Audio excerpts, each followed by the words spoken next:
So today's Cup of Joe lesson, we're talking specifically about this term I've called ruthless focus. What is ruthless focus? Well, check out just the definition of the word ruthless. Look at this. Having or showing no pity or compassion for others. All right, look at the similar words here too. Merciless, pitiless, cruel, heartless, hard-hearted, and hard. Now, I don't want us to be ruthless towards others, but what if we were ruthless with our focus? What if we were merciless? What if we were showing no pity or compassion for the things we've committed to focusing on?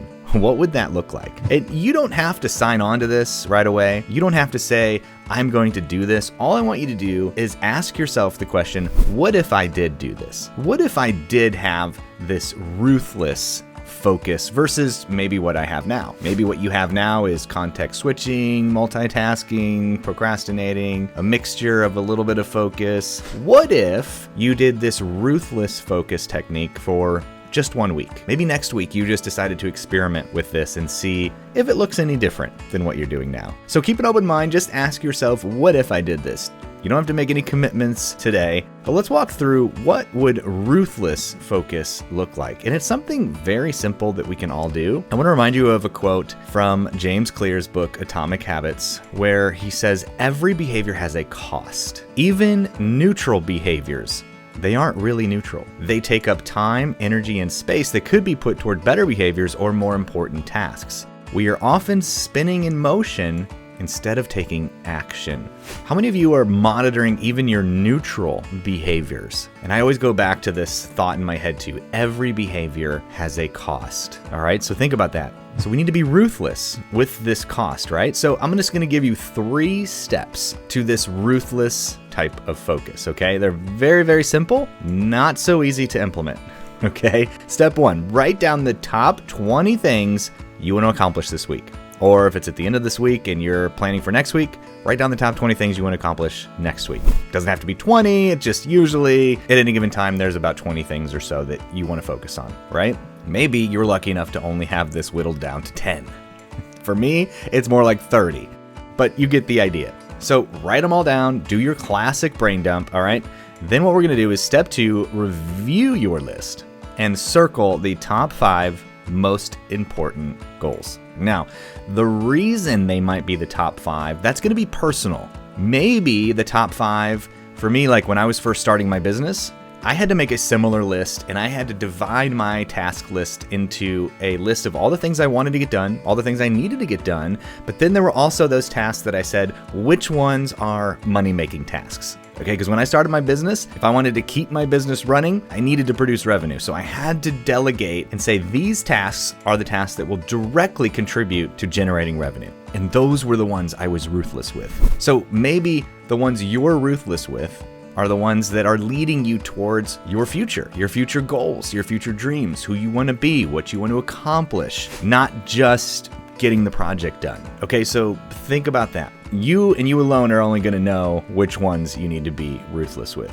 So step 1, write them down. Step 2, review the list and circle the top 5 most important goals. All right, so here's a little sketch of what this might look like. You've got 20 items here on your to-do list. They can be scattered. They don't have to be in order. Just write them all down and then quickly review them. Circle the ones that are the priorities for you. Okay, then here we go. This is where the magic happens. This is the hard part. It's very simple, but it's also hard. Ready for it?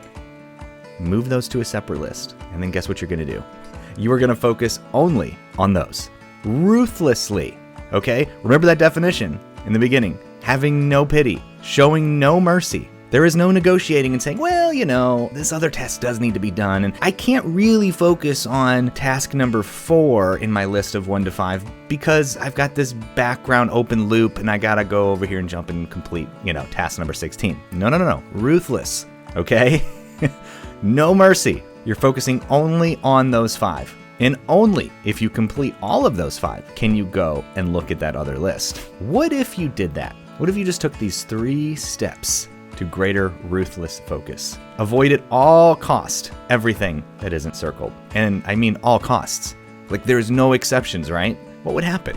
Do you think you would have a greater chance of completing those 5 tasks if you had this ruthless focus versus maybe what you're doing now?